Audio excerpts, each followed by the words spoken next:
চট্টগ্রাম বিশ্ববিদ্যালয় কর্তৃক আয়োজিত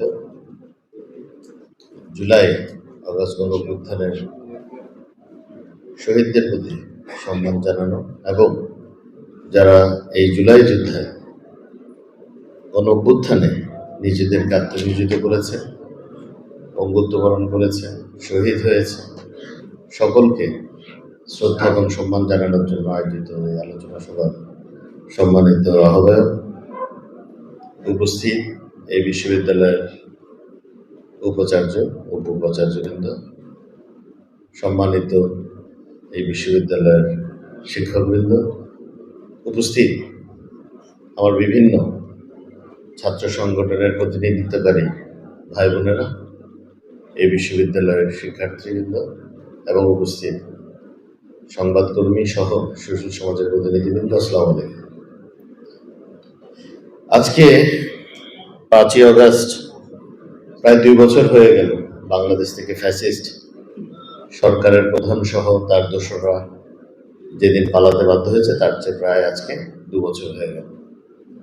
এই 2 বছর সময়কালে বাংলাদেশে আমরা কি দেখেছি। আমার এক ভাই এসে বললেন, বিচার হতে দেখেন না। কথা সত্য। 12ই ফেব্রুয়ারি 2026-এর আগ পর্যন্ত এই স্বৈরাচারী ফ্যাসিস্ট হাসিনা এবং তার অনুদোসরের কোন রায় বাংলাদেশে হয়নি, কিন্তু জনগণের প্রত্যক্ষ ভোটে সরকার নির্বাচিত হওয়ার পরে এই খুনি হাসিনার প্রথম ফাঁসির আদেশ এই বাংলাদেশের আদালত দিয়েছে। তো বলার অর্থ শুরু এটার জন্য করলাম,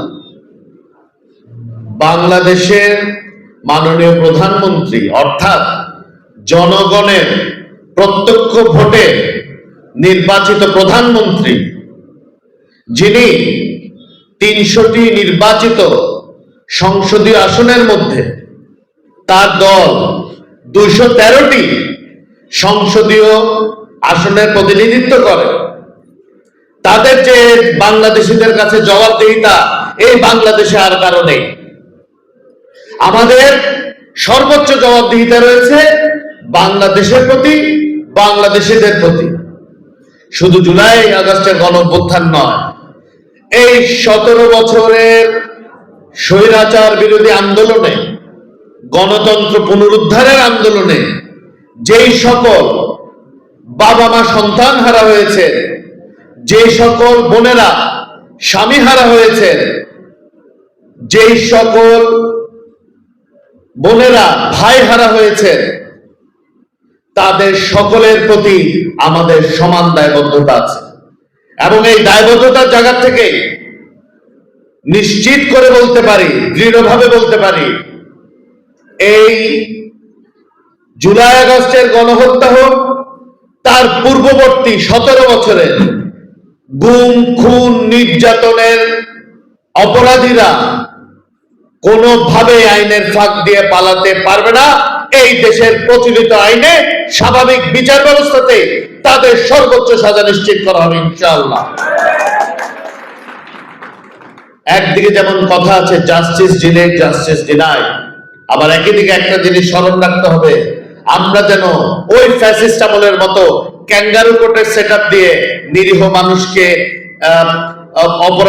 অপরাধী বানিয়ে নেই, অথবা তাদের বিচার এমন ফাঁক রেখে দেই যারা পরবর্তীতে এটাকে অজুহাত দেখিয়ে এইসব মামলা থেকে নিজেকে খালাস করে নিতে পারে।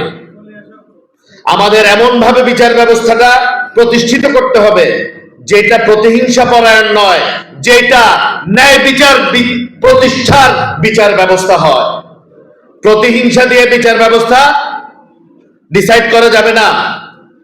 ন্যায় বিচার নিশ্চিত করতে হবে এবং সঠিক বিচার নিশ্চিত করতে হবে। যেভাবে এই খুনি অবৈধ প্রধানমন্ত্রী একটাতে সাজা হয়েছে, ইনশাল্লাহ যতগুলো মামলা হবে পুঙ্খানুপুঙ্খানুভাবে আইনি প্রক্রিয়া অনুসরণ করে সরকারের পক্ষ থেকে, রাষ্ট্রের পক্ষ থেকে এবং বাংলাদেশিদের কাছে সবচেয়ে বেশি জবাবদিহিমূলক সরকারের পক্ষ থেকে সর্বোচ্চ বিচার নিশ্চিত করা হবে। প্রিয় বন্ধুগণ, জুলাই আগস্টের গণঅভ্যুত্থানে বাংলাদেশের 18 কোটি দেশপ্রেমিক মানুষ সম্পৃক্ত ছিল। রাজনৈতিক কর্মীরা যেমন ছিল, ছাত্ররা যেমন ছিল, একই সাথে শ্রমিক জনতা সহ বাংলাদেশের সব শ্রেণী পেশার মানুষ এটাতে প্রত্যক্ষ বা পরোক্ষভাবে এখানে সম্পৃক্ত ছিল। শুধু সম্পৃক্ত ছিল না, ওই ফ্যাসিস্টদের দোসর এবং এই ফ্যাসিস্টদের যারা সুবিধাভোগী তারা। এই বিশ্ববিদ্যালয়ের 9 জন শিক্ষকের বিরুদ্ধে প্রকাশ্য অভিযোগ এসেছে তারা রাষ্ট্রবিরোধী কর্মকাণ্ডের সাথে জড়িত রয়েছে। আমি আহ্বান জানাচ্ছি, যেহেতু এটি একটি স্বায়ত্তশাসিত প্রতিষ্ঠান, আপনারা আপনাদের প্রতিষ্ঠানে দেশ বিরোধী, রাষ্ট্র বিরোধী এবং সরকার বিরোধী কোন পক্ষকে আপনারা আস্কারা দেবেন না। অবশ্যই তাদেরকে জবাবদিহিতার মধ্যে আনতে হবে। রাজনৈতিকভাবে শেখ হাসিনা একবার মার্চে আসে, একবার এপ্রিলে আসে, একবার মেতে আসে, একবার ডিসেম্বরে আসে। সাল কোনটা ঠিক নাই, সাল কোনটা ঠিক নাই। প্রিয় ছোট ভাই, নিশ্চিত করে বলতে চাই, নিশ্চিন্ত থাকো।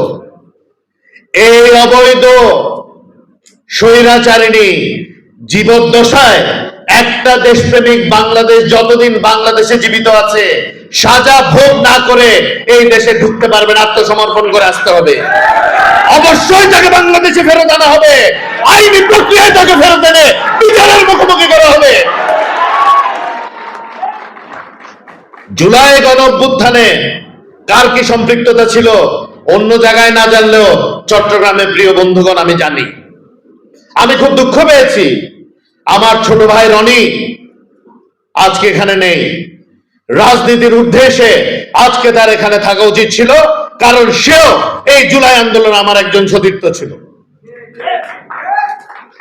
আমি রাজনৈতিকভাবে কোনো কাউকে এক প্ল্যাটফর্মে আসতে বলছি না, কিন্তু যখন বাংলাদেশের পক্ষের শক্তি এবং বিপক্ষের শক্তির বিষয় আসে অবশ্যই যেই মতাদর্শে বিশ্বাস করুন না কেন এক প্ল্যাটফর্মে বাংলাদেশের পক্ষে আসতেই হবে, আসতেই হবে, আসতেই হবে। প্রিয় বন্ধুগণ, আপনারা দেশের ভবিষ্যৎ। মঞ্চে যারা আছেন, মঞ্চের সামনে যারা আছেন এবং স্ট্রিমিং এর মাধ্যমে বা সংবাদপত্রে যে ছাত্রছাত্রী ভাই বোনেরা আমার বক্তব্য শুনবেন, দেশ পরিচালনার ক্ষেত্রে মাথায় রাখতে হবে এটা হলো জনকল্যাণ, দেশের কল্যাণ।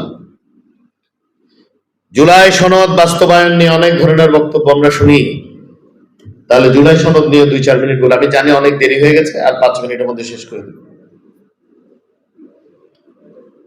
সংসদের দক্ষিণ প্লাজার যে জুলাই সনদ সব দল স্বাক্ষর করেছিল, একটি রাজনৈতিক দল ছাড়া, সবাই জানেন তো, দেখেছেন, পুরো দেশ দেখেছে, পুরো বিশ্ব দেখেছে। সংসদের দক্ষিণ প্লাজায় যে জুলাই জাতীয় সনদ 2025 স্বাক্ষরিত হয়েছে, এটা পুরো বিশ্ব এটার সাক্ষী রয়েছে। আমাদের মাননীয় প্রধানমন্ত্রী জনাব তারেক রহমান এমপি মহোদয় যেটা বলেছেন, এই জুলাই সনদ নোট অফ ডিসেন্ট সহ সম্পূর্ণ রূপেই বাস্তবায়িত হবে ইনশাআল্লাহ। যতগুলো সংস্কারের প্রস্তাব করা হয়েছে ওই সংসদের দক্ষিণ প্লাজায় যে জুলাই সনদ সকল রাজনৈতিক দল স্বাক্ষর করেছে, অবশ্যই সেটার আলোকে বাংলাদেশে সেগুলো বাস্তবায়ন করা হবে। এই কারণেই সংবিধান সংশোধন কমিটি গঠন করা হয়েছে 17 সদস্যের, এবং গতকাল অর্থাৎ 4 আগস্ট আমাদের মাননীয় স্বরাষ্ট্রমন্ত্রীর সভাপতিত্বে এই কমিটির প্রথম বৈঠক অনুষ্ঠিত হয়েছে। এর উদ্দেশ্য হচ্ছে জুলাই জাতীয় সনদ 2025-কে সামনে রেখে আমাদের বাংলাদেশের সংবিধানে যতগুলো সংশোধন দেশের জন্য প্রয়োজন, দেশের মানুষের জন্য প্রয়োজন, সকল অংশীজনের সাথে আলাপ করে অবশ্যই সে ব্যাপারে ব্যবস্থা নেওয়া হবে। তবে দুঃখের বিষয়, যারা রাজনৈতিক মঞ্চে বলে বেড়াচ্ছেন বিএনপি সর্বোচ্চ একক সংখ্যাগরিষ্ঠতা নিয়ে সংসদে প্রতিনিধিত্বকারী দল, জুলাই সনদ বাস্তবায়ন করতে চায় না, তো তাদের উদ্দেশ্যে একটি কথা বলি, এই যে একটি বিশেষ কমিটির কথা বললাম, সংবিধান সংশোধন সংক্রান্ত সংসদীয় কমিটি, সেখানে 17 জন সদস্য রাখা হয়েছে। 17 জন সদস্যের মধ্যে 7 জন হচ্ছে বাংলাদেশ জাতীয়তাবাদী দলের সংসদ সদস্য, 5 জন হচ্ছে সংসদে প্রতিনিধিত্বকারী বিভিন্ন দলের থেকে রাখা হয়েছে। কতজন হলো? 12 জন। বাকি থাকে কয়জন? 5 জন। এই 5 জন হচ্ছে বাংলাদেশ জামাত ইসলামীর সংসদ সদস্যদের জন্য বরাদ্দ। দুঃখের কথাটা বলি, তালি পরে দেন। দুঃখের কথাটা হচ্ছে এই সংসদীয় কমিটির প্রস্তাব করা হয়েছে সংসদের প্রথম অধিবেশন।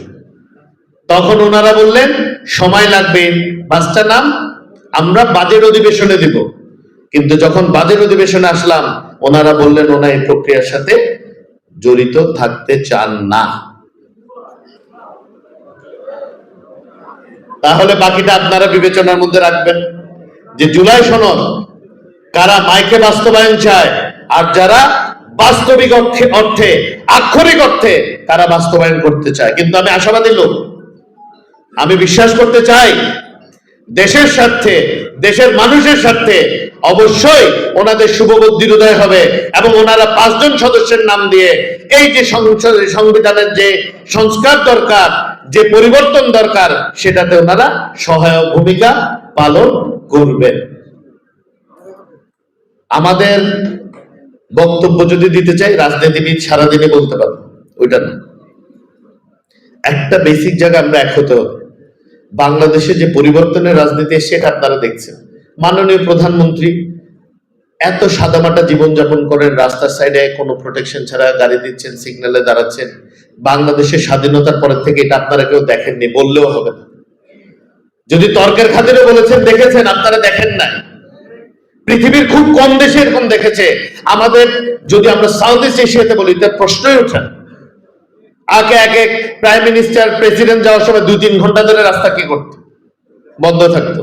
এখন আমরাও ট্রাফিক জ্যামে দাঁড়িয়ে থাকি, প্রধানমন্ত্রীও ট্রাফিক জ্যামে দাঁড়িয়ে থাকে। এটা সোজা মনে হচ্ছে, সহজ মনে হচ্ছে, হালকা মনে হচ্ছে।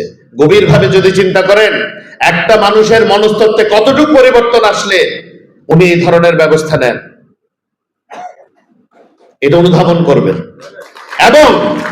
এবং সর্বোচ্চ ক্ষমতাসীন ব্যক্তি হওয়া সত্ত্বেও আজকেও আমরা দেখেছি, যখন প্রফেসর ইউনূস সাহেবকে উনি দর্শকের সারিতে দেখেছেন, একটা দেশের সর্বোচ্চ আসনের মাধ্যমে নির্বাচিত প্রধানমন্ত্রী ওনাকে দর্শকের আসন থেকে তুলে এনে মঞ্চে সম্মান দেখিয়ে নিজের পাশে বসে এটাই প্রমাণ করেছেন উনি এই যে জুলাই গণঅভ্যুত্থানের যে স্পিরিটটা ছিল, এটা সবচেয়ে বেশি ধারণ করছেন, লালন করছেন এবং পালন করছেন আমাদের প্রধানমন্ত্রী জনাব তারেক রহমান।